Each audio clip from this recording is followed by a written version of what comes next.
As you know, I have been an actor for 30 years. All the time, I get questions from people out in the street or on the internet. I've answered some before, but we keep getting them, and so I'm excited to answer some more today. Acting Class Weekly with legendary character actor Sean Whalen. Lessons, tips, and insight into the craft and business of acting from a man who's been directed by the likes of Spielberg, Eastwood, Tim Burton, Ang Lee, Michael Bay, Wes Craven, Tom Hanks, and many more of Hollywood's A-list. He is 30 years an actor and your professor, Sean Whalen. Hello, I know this has been an obsessive topic, and I apologize to anyone who can't see it and is listening on iTunes. But now I'm going blue jacket with lighter blue shirt. Blue on How do blue. we feel? Well, I know what you're doing. You know what I'm doing. I know what you're doing. You know what that's what I hate that know you what know you're it. doing. Eyes know it. Dang it. Was it that obvious? I mean, but that's the thing. Is it pandering? Us brown-eyed people are just jealous. Is that what it is? Yeah, because you're just attacking. When I wear a blue jacket, it looks like a blue jacket on a brown-eyed girl. When you wear a blue jacket, it looks like a C. Yeah. But I'm having the full triangle so of blue. I see you. Yeah. How many eye puns can I make? I don't know. I scream, you scream. It does nothing. It does. We all it's scream very for Sean's summer. jacket. Yes. It's summer. I'm just, as you guys know, I've been talking about my Paris blue jacket. I'm wearing it today because this is a special show because it's about you guys and you guys reaching out to me and asking me. We did this before, and Roxy at the end of that show just said, we have to do another one of these. And I thought, this is a perfect time. We kind of just, if you listen to the podcast in order, we kind of hit a whole thing about getting a resume and a reel and all that kind of stuff together. And I thought this was a nice little break before we get into like getting an agent, coaching, and things like that, to revisit the questions that you guys have been reaching out to me about for so long. I also just think we'll do probably one of these a quarter because, first of all, there's so many questions people could ask, but second of all, new questions come up all the time as the industry changes. And as you are still in this industry and developing as it develops, there's going to be different kinds of questions. I'm excited to... And last time you warned me and you said the biggest mistake I ever made was trusting you with the questions. So I'm frightened. That's true. I don't know if... I think you're going to be softer and nicer today. I don't know. I have no idea what would give you that impression. Yeah, I guess I was dreaming. What about I was dreaming. me today said soft and nice? I don't know. I'm in a black shirt. I'm in a crop top. You're in a I'm ready to kick somebody's butt. shirt, crop top with brown eyes. Yeah, and I'm going to Comic-Con. Yeah, I'm already in a feisty mood. Look at that. You're already feisty. Look at that.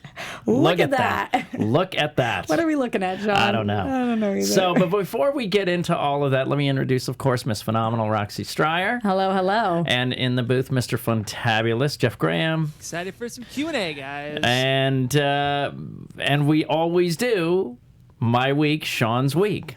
1, 2, 3. Sean's week. I went even lower. I went, and I wasn't on it. I feel like that was one of the It was worst. one of the worst we've ever done. I won't lie. No. I agree. And I think Jeff will be political and say... I think I'll say Tea Party. Fiscal responsibility. Okay. Yeah. All rights are on the table. All right. Human rights. Exactly. But boy, did I have a week. Boy, did I have a week since I left the show. Week? A big week. So we did the show on a Wednesday. Thursday, I had some students, but Friday was my sketch show that I produced and directed. All my students from my sketch comedy class put on their sketch show on Friday night. It was fantastic. It was really, really tight, really fun. My manager, Gary, came, who hopefully will be on the show soon. And he is interested in talking to one of my students. Wow. Doesn't mean anything, but he was very impressed. Very awesome.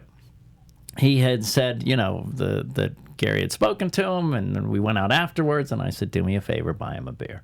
Just buy him a beer and tell him you want to buy him a drink. And as soon as he did that, they had a great conversation. That kind of sealed the deal. So, guys, if you've been listening to the show, networking, know who you're dealing with. I know my manager, Gary. I know my manager, Gary, likes people he can hang out with and have a drink, so I knew how to guide him in that way, and that helped seal the deal so I could help one of my students. Again, he said, my manager, who's seen me do my shows over the last few years, said this was the best sketch show that he'd ever seen. Wow. Of all my stuff that he's seen. That's improv awesome. shows, sketch shows. So that was really fun. And then Saturday night, I got to see Sir Paul McCartney at Dodger Stadium. I saw you post about it. It was mind-numbing. Well, it was my daughters grew up on Beatles music, so I went with my 2 daughters. Amazing. It was really neat to see a living legend. I saw him in 89 and now 2019, so 30 years apart. But it was amazing That's to how see. long you've been an actor. Yeah, that's true. Wow, that is true. So then he brought out Ringo Starr at the curtain call. Or at the encore. Do you want At the more? encore, do you want more? Yes, and that was amazing. My daughters thought I was going to faint. They're like, are you going to faint? And I said, I can't promise anything. I was so rocked. It was so exciting. But also just really neat to see someone who's impacted us all for many years. And Ringo and Paul, come on. I saw the remaining Beatles, so it was pretty neat. And then had a nice relaxing Sunday, and then Monday was like a crazy day. I woke up to, there was a chance I'm doing a workshop in Pittsburgh this weekend. There was a chance, or a good chance, I wasn't going based on some logistical stuff. And but then I found out first thing that morning, yes, you are going. So that kind of shifted everything, because I was kind of in that vibe that, oh, this is probably not going to happen. And then right into that to an hour later, seeing that, Rob Zombie shoots a big movie, 3 from Hell, I'm in it, or supposedly, from people who know him say, hey, he shoots a ton, and then he, cuts it down. So he has a lot of different scenes, so you may not make it, or there's a good chance you won't make it. But I saw my scene in there. I didn't see me. I saw his wife, Sherry Moon Zombie, who's on the scene with me, talking to me, though. And I was like, yes, it's That's in. a good sign. It's a good sign. It's a good sign. So that was really a high. And then I reached out to some friends who have a show who were, going to help me out to do some looping, which is that post-production thing I do, which is a really good gig. And I said, hey, just reaching out to see if, when does that looping start? And they go, oh, sorry, it already started. And so it just kind of fell apart, which was disheartening. So I was like, good news, bad news. Then I went into an audition that was solid, fine, for the show Young Sheldon. Many guys, shapes and sizes for the same role. All of them I know. All of them could do it. And I did a couple ways, and they enjoyed it. And it was kind of like I was driving home going, wow, this is the life I chose. This is the life I chose. Just odd news that you're next thing I know, I am leaving on a plane Friday morning at 6 a.m. that I wasn't really sure I was going to get to Pittsburgh. Next thing you know, I get great news that I'm probably in the Rob Zombie movie. Then the weird audition that seemed like, this is fine, this is good, but unknown. It's just the knowns, the unknowns. It's the roller coaster, and that all happened before noon. So it's the crazy ride that I've chosen. You seem pretty stable, pretty steady. I mean, listen, I took my moment when I found out that the production job or the looping job kind of dissipated. That was a bummer, because that's income, and my daughter's going to college and blah, blah, blah. But it was also, you take that moment, but then you get excited over the Rob Zombie thing, because that also means that if I am in there and the scene is intact and, it's not a trailer thing where they show stuff in the trailer that's not in the movie, I'm going to have a lot of income from horror conventions for that. So it's just a crazy life that I live. And then getting back to an audition after we've talked about this stuff for a long time, sat there for a second. I was like, I realized I'm a tinge nervous, because it's just been a while. Yeah. Rusty. Easy to shake off, and I actually went in and did exactly what I wanted to do and had fun and reconnected with a casting director I hadn't seen in a while. So nerves are not a bad thing. Yeah, it was good, but it just made me think, like, that's kind of what I want to talk about, like the high of the show. And then the next thing I know, I'm helping my student figure his stuff out for Gary. I made tapes for him today to give to Gary, a self-tape, as we talked about. You can use the self-tape as tape, because his short film stuff didn't look very good, and it made him look a lot, and it was a couple years ago when he was younger, and he's gotten better, so now we're doing self-tapes. And so it's just kind of a crazy world that we live in. There's good and bad, and it finally, things pay off, then things go away, and you're just always throwing the spaghetti at the wall and seeing what sticks.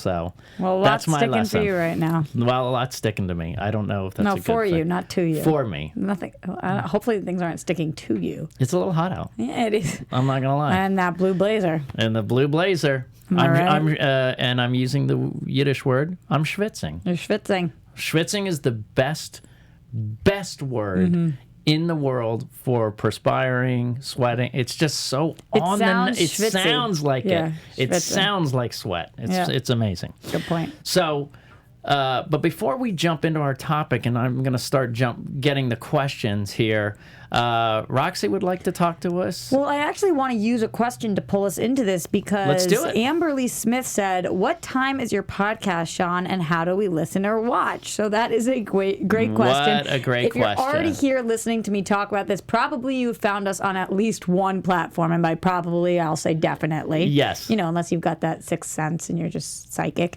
Right. But if you are here on YouTube, just so you know, we're also available on Apple Podcast, on Spotify, basically where all podcasts are. And if you're listening to us and you're wondering what the hell is this blue jacket that Sean keeps talking about, what is it, then you might want to switch over to YouTube, especially for episodes like we did last week where we're talking about resume building. We have a ton of visuals as we're talking about reels or resumes or headshots or anything of the such. Sometimes it's helpful to actually go over to our YouTube, but we are available in both places just in case you want to listen or watch later on. But if you want to join us live, it's YouTube. That's where it's at, AfterBuzz TV's YouTube page. And we are live Wednesday, 3 p.m. Pacific Standard Time. And we're looking in the chat, too, for questions as well if you ever want to join us live so we can get to some of those. Now, while you're at these places, what can you do for us? Because we're providing you all this content everywhere for free. The one thing you can do that would be really helpful is if you rate, comment, subscribe. So if you write a comment, that lets us know how you're feeling about the show, what questions you want answered. If you rate and you subscribe, it actually boosts us up so that more people can find the show, which is really helpful because the bigger the community, the longer the show lasts, and the more people there are to connect with. So rate, comment, subscribe. It's really helpful for us. I'm missing my theme music, but it just happens sometimes. I was talking about the ups and downs. It's true. Very true. And we're not going to call this a down. We're going to call it a bump. It's a bump. Slight So, bump. Amberly, Slight thank bump. you for asking, and Yes. that is the answer to That how you is can the help answer. and watch and listen to us. Yes. So I'm excited to get to these and see what you got for me. Okay, so we were talking about this roller coaster, so I did want to ask a question that kind of had to do with that. This is coming from John Hench, who says, "Can you describe the struggles/low points while breaking into the business so those of us with teens can share how tough the road to acting can be?" And then they said, "Thank you." We never like get a that. thank We you never on get a thank Facebook. you. Never get a thank So you. sharing the tough part. Okay. The highs, the lows, but mostly the lows. The lows.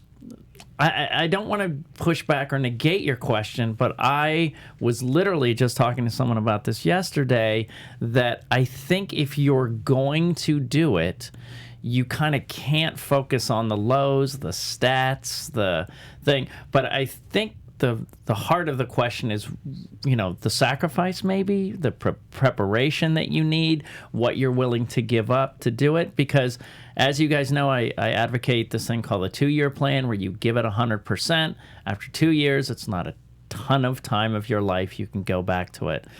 The lows are, the odds are tough, but you can find your way through it. You have to sacrifice finances, luxuries, living accommodations that are really, really nice, maybe personal space because you might have to get a lot of roommates, and the unpredictability, which means you don't know what's going to happen, like I just talked about. So being prepared for that, we've talked about, and you should definitely listen to our podcast. We talk about this on the money one, on Living Lean and Mean. That was a good episode. That's a really good one for you to listen to. I'm glad you said that, because I think a lot of people, when they think about being an actor, if they're looking at the podcast list, they're not necessarily going to click on Living Mean and Lean because they're like, what does that have to do with acting? Right. But a lot. That's because of an actor's lifestyle. The sacrifice you have to make. It's unpredictability,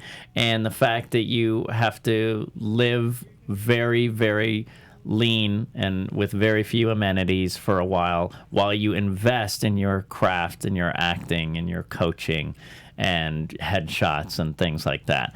But with that said, I know you want to inform your teen, but if you just tell them to go for it for 2 years and not think of any of that, because if you think about the negatives and the odds are against me. If that's in my brain every day, the odds are against me, I believe, increase exponentially because that's in my brain.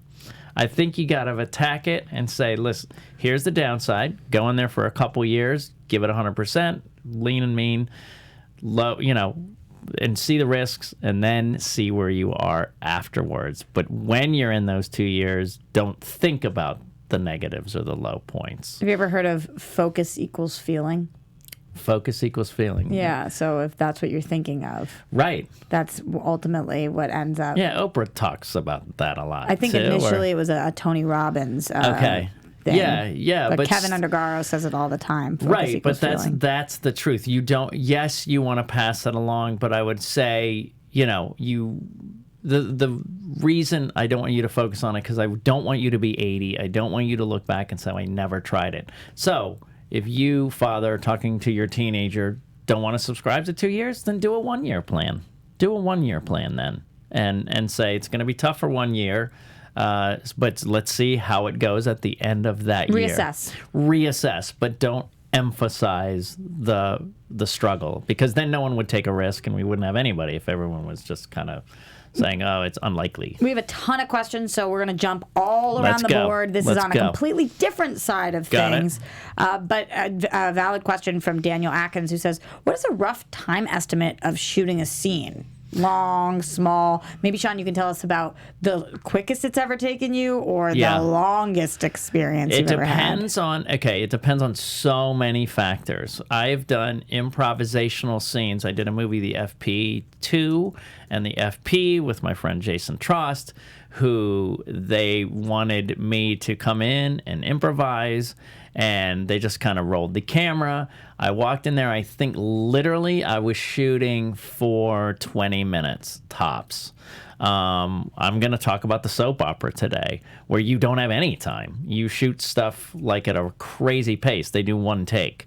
That's really short. It depends on the project. Small independent movies, soap operas, larger movies take longer because they can get more coverage. What is coverage? Coverage is if we were shooting this scene. For geography's sake, meaning where are we, we'd get a shot of me and you sitting at this desk, right? From far away. A wide shot. Then you'd come in and you might have a closer shot of us two. Then you might have a dirty single of Roxy. Dirty means that it's not a clean shot, meaning you'd see a piece of my shoulder. Then you do a dirty shot of Roxy to me. And then we would do a close and clean of Roxy, and then a close and clean of me. So they have a bunch of options. So if we were doing a scene of this podcast, right, and the podcast is, 45 minutes, that could take us a full day just by each setup of all those different shots I just described. Twister, obviously, those scenes took a really long time. Aunt Meg's dinner table was a week. Us at the drive-in movie hiding, that was also a week, meaning 6 days. So it really depends on the project. If you are running lean and mean and doing with 2 actors in a low-budget thing and you only have them for an hour, then you do it really, really quickly. So it could be anywhere from, I would say at the minimum, 20 minutes to a half an hour to days, depending on the project and depending on the budget. Okay. Again, jump into a completely different area of the business, because this is one I'm interested in as well, but this is coming from Donald Shell. Contracts and NDAs. Suggestions for legal representation versus agent manager handling the forms. Okay. So it depends on... Okay, so let's explain these. Contracts in terms of I'm hired on a movie. how many days, what's my credit in the title crawl, what's my rate, how much am I getting paid, am I on or about dates, when do I start, do I have a break? Is there travel, per diem? Travel, per diem, all these kind of things are in a contract.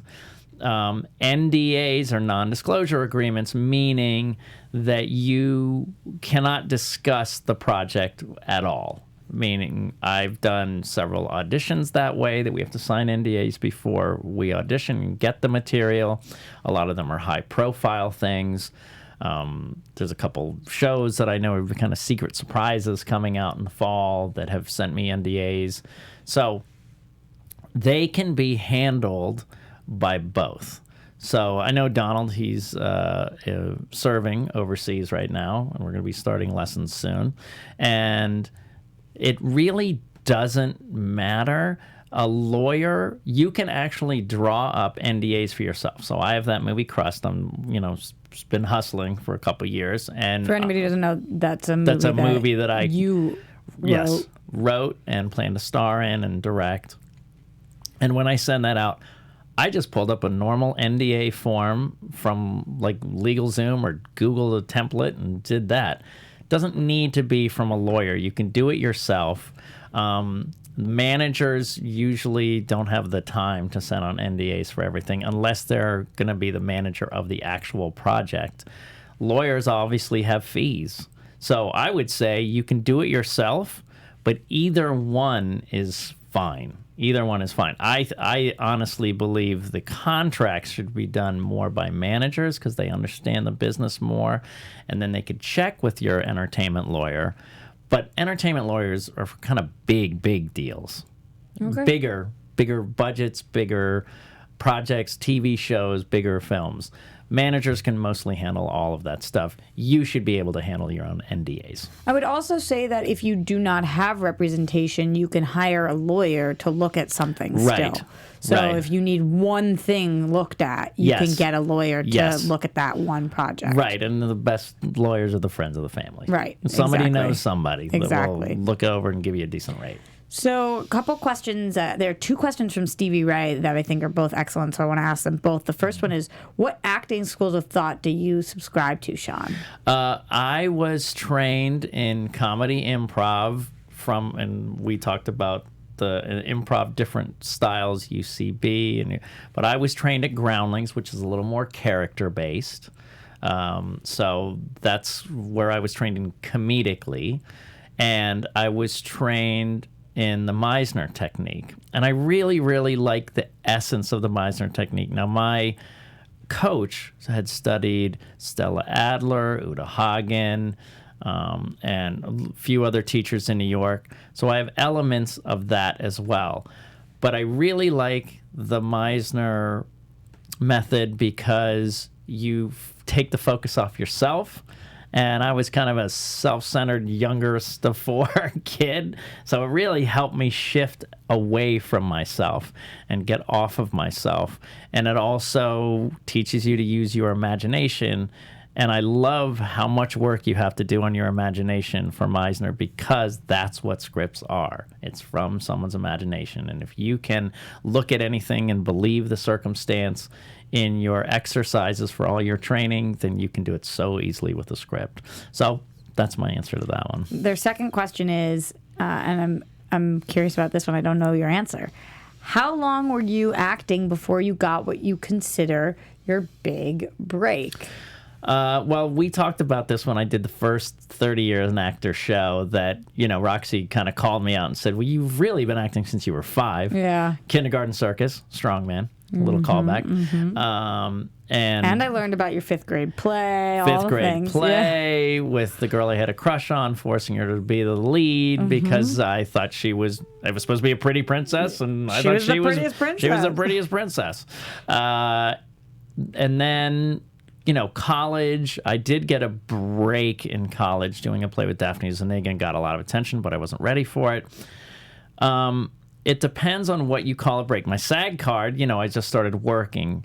But my big break was the milk commercial, I would say. So if anybody asked you what was your big break, that's what you would pinpoint? I would probably pinpoint in terms of big break. Now, again, it's the definition to me is that it took me to a level where I was working with big people for a consistent amount of time.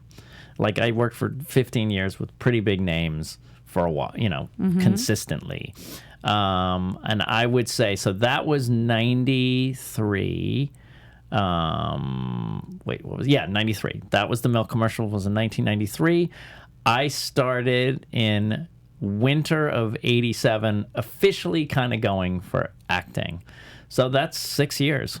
That would be 6 years. I started working in 89, doing commercials. I was a working actor in 89, but that would be 2 years. But really getting a big break, that was 93, so 6 years. Moving over to Instagram, because we are platform agnostic here. We're all over the place. This is coming from Fly White Guy 83.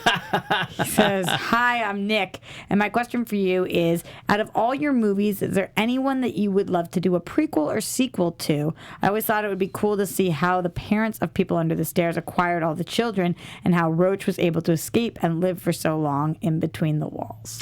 I mean, I think that one would be really cool, but I couldn't be in it anymore.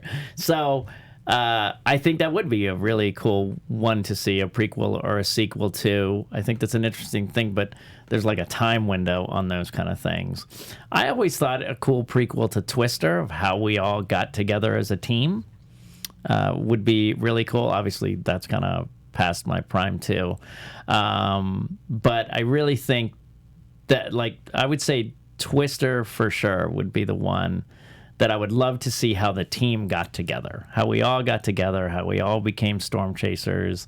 That, it could be that kind of thing, like I see it more of a series kind of on Netflix or something about each person's story and how they got to that team, to work with Bill and Helen on that team. So that's an interesting question. Isn't that a really interesting question? This is an interesting one, too. And I don't know if you have an answer for this, but maybe you can talk about this kind of thing in general. This is coming from Victoria Engelbert, who said, "Why do acting teachers tell me I don't have the right look for acting?" Okay.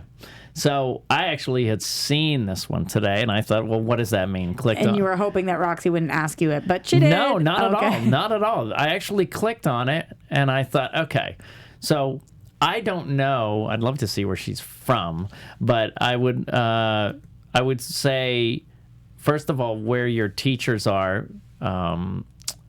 it's very small-minded and narrow-minded view of what's kind of going on today. And I saw your look, and I thought, well, wait a minute, this doesn't make much sense to me. As of right now, I'm talking right now, this day and age, for at least the last few years, it's all about diversity in terms of ethnic, but also physical size, the way someone's perceived. Think about the female coach in Glee. Interesting, different.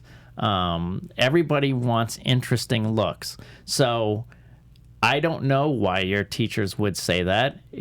We never know what's going to happen. No one knew Melissa McCarthy would come out of Groundlings and do so well. Maybe many people told her, "Oh, you're too heavy," or some people telling, some people they're too tall. I didn't even know this. Some people talked about that I have bad teeth. I didn't know that. Yeah, Amy Schumer's talked about this. Tiffany Haddish has talked about this. A lot of people have talked about being told they didn't have the look, whatever that meant. Right, and there's the proof right there. The best example I can give, that I give all the time to my students, is one when I was in my Playhouse West, Robert Carnegie, Jeff Goldblum's school that he started with Robert Carnegie, said, listen, no one was looking for an Oprah Winfrey. We already had Phil Donahue. He was doing fantastic in TV talk. No one was looking for her. The heavy African-American woman with a spiritual bent. I mean, it's not like we're like, oh, that's what we need. That wasn't breakdown? No. Yeah. And she came out and made her own way. Rachel Bloom Another one who I think she's Crazy Ex-Girlfriend, and I just feel she's phenomenal because she was studying at all the comedy places. She started to do her own YouTube comic songs and then got a TV series, Crazy Ex-Girlfriend, out of it. Again, no one can tell you, but I would say forget the acting teachers. Don't worry about them. Wash them off and create your own content that's unique to you. That Insecure, that's also a web series that these women made, and now it's a regular TV show. So there's so many things you can do to fight back positively by creating your own content that's interesting and about you and something that you feel strongly about. So if someone says that to you, ignore them, and you can point to, like you just said, millions of people who there is no look. I mean, that's what there is no look. Steve Buscemi, he's not a look. Yeah. You know, so many people who are different looking do well.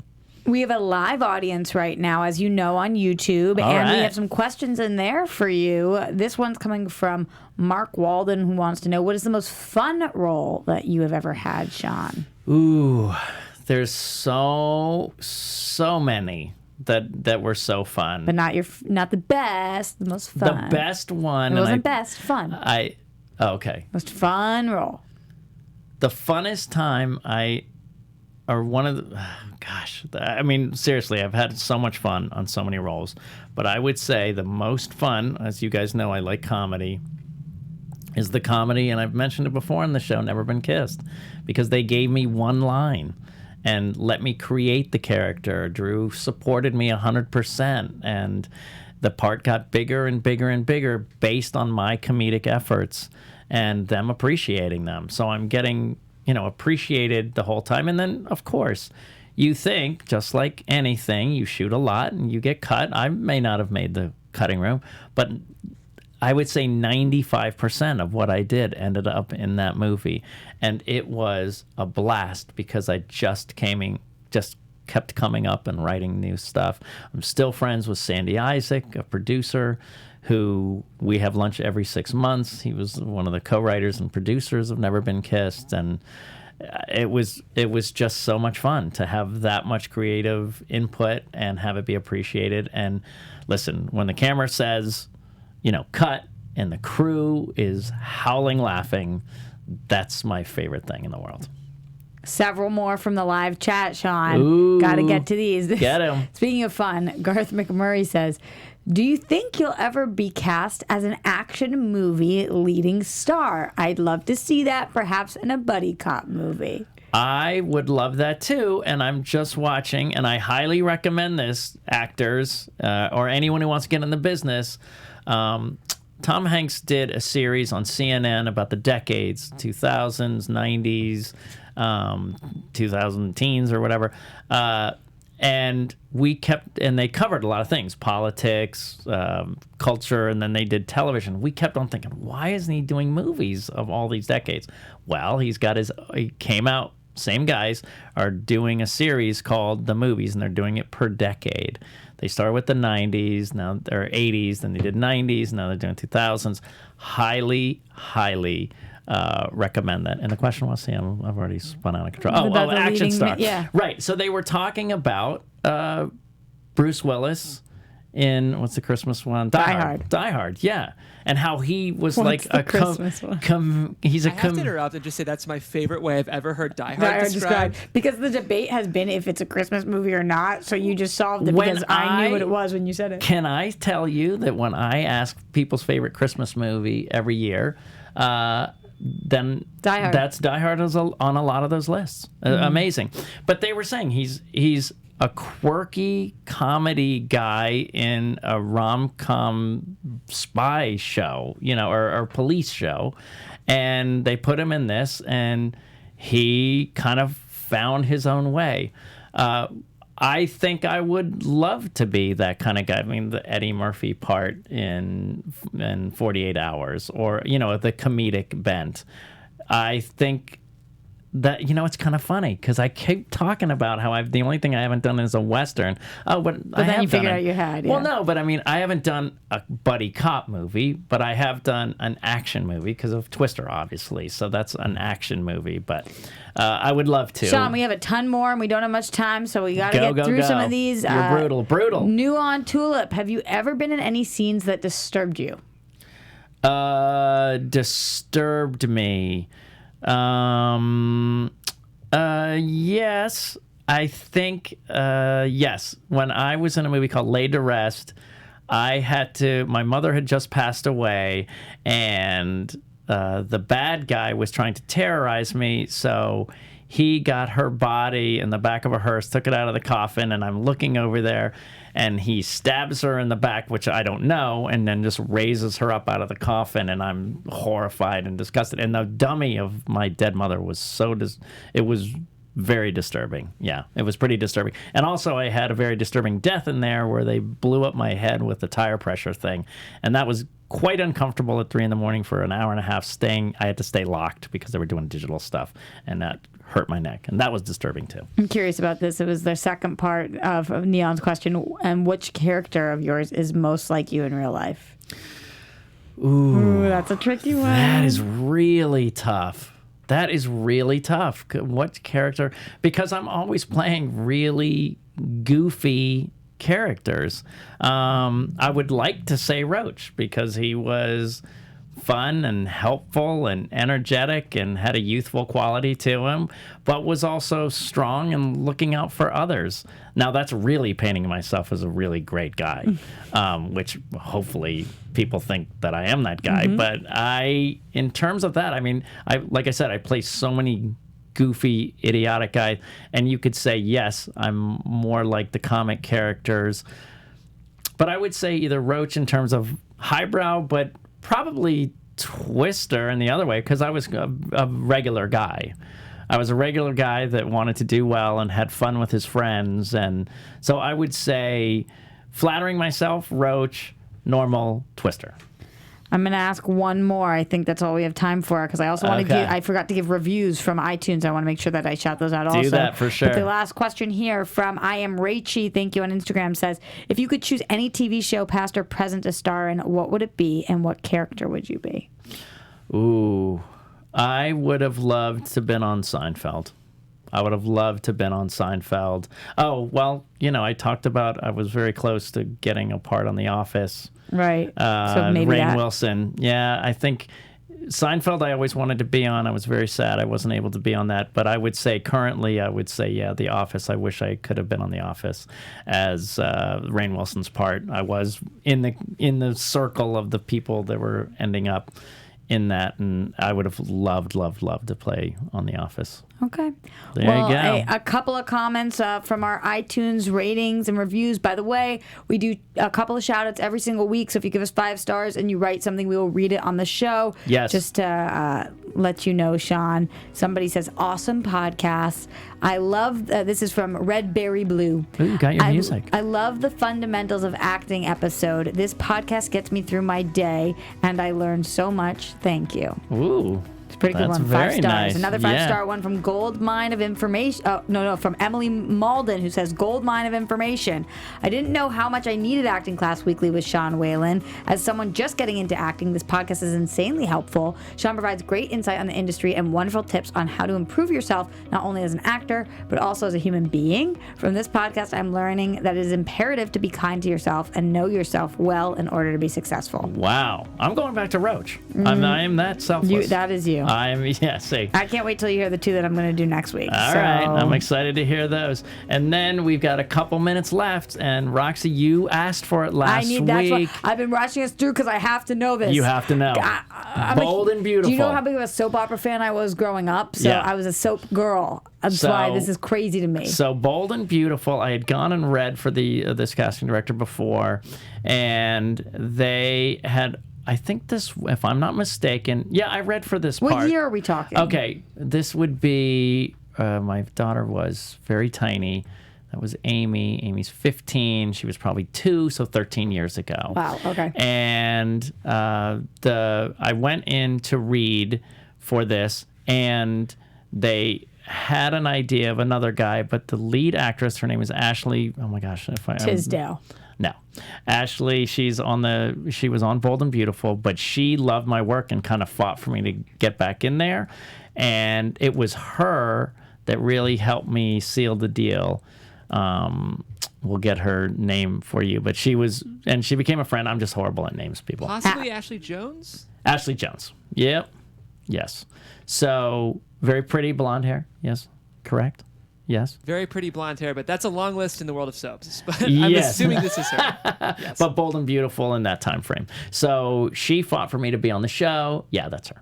So she fought for me to be on the show, and I played a creepy guy in a lab that was kind of obsessed with her. We had so many great conversations to expand it, but my first day, I got 25 pages of dialogue. They said, oh, you're going to be shooting from 4 to 5. And I said, oh, okay. And then what do we do, after 5? He goes, well, there's a dinner break. And I said, oh, and then we come back at 6. He goes, no, we can't go back at 6. That's going to cost us hundreds and thousands of dollars if we come back. And go, what do you mean? He goes, what do you mean? You got an hour? For 25 pages of dialogue. You had an hour for 25 pages? And I knocked them out in 24 minutes because that's the way it rolls. Wait, but how long did you have the pages before you were shooting? Oh, I had them. I had them a couple days. Yeah, for sure. I had them a couple days, but still that many. And the blocking, you go in there in the morning, and there's no directing, there's blocking. And so they'll say, and on this line, I need you to cross over, because I was in a lab, I need you to cross over the Petri dish. In this line, I need you to cross over and put on the goggles. In this line, you're going to put on your lab coat. And then in this line, you're going to walk to the door, turn, and deliver that last line before you leave. Great, that's all you get. You did 25 pages in 25 minutes? Yeah, and it was a lot of lab speak. Like, I had to chemicals and vials and things like that. Luckily, they don't care that much about tweaking certain words. Obviously, listen, they want the engine to keep moving. The story needs to move forward. If you're making sure all the story points are hit and very specific, then they're fine with little tweaks here and there. They're not going to stop you. That's still crazy, Sean. Crazy. And once I did that, I thought, okay, I can do this. But this is how quick it moves. You got one take, and you only got a second take, not to make your part better, but only if you screwed up something. So if you were doing poorly, would you on purpose screw something up so you'd get yourself a second take? I wasn't that smart. I was never that smart. I know people do that, but that's why I kind of respected the soap actors, because it's up to them to be good. It's up to them to be good.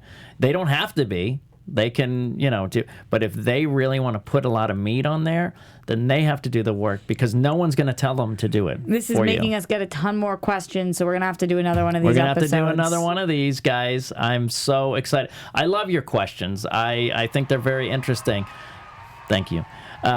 So we will do another one of these. We've got a lot more good shows coming up. We'll give you a lot of information. Hopefully we'll answer some of those questions. And if not, we're going to do one of these in a couple months, as always. Great. So where can we find you? Everywhere at Roxy Striar. If you guys are at San Diego Comic-Con this weekend, I will be there as well. Don't forget, Thursday night is the premiere of the movie that I'm in, Madness in the Method. It's the J. Muse directorial debut. Yes. Kevin Smith, J. Muse, David Dastmalchian, Stan Lee, Terry Hatcher, Dean Cain, all of them. So check that out if you're at Comic-Con. So excited for you. And Congratulations. August 2nd on in theaters and on VOD. And you, Mr. Funtabulous? I'm also in a movie that's premiering at Comic-Con this weekend. Just kidding. But I actually am excited. I will be interviewing Andy Samberg on Saturday at Comic-Con, which I'm really excited about. That's great. Yeah, you guys can find me on Twitter at Jeffrey C. Graham. And if you watch The Bachelorette, I cover that every Monday. Yes. At 7 p.m. Pacific. And I am at That Guy SMW on Twitter and Instagram. And you can find me on Facebook at Sean Whalen Peeps, just to join. Thank you so much for your questions. And as always, thank you for letting me be part of your journey. Our founder, Keven Undergaro, and me, Maria Menounos, would like to thank you for tuning in to AfterBuzz TV. Remember, we're not just the first, we're the biggest in the world, and we're the only destination for all your favorite TV shows. Whatever you crave, we've got it. So go to AfterBuzzTV.com and check out our lineup. Buzz you later. The views expressed herein are those of the hosts only and do not necessarily reflect the views of AfterBuzz TV or its owners or principals.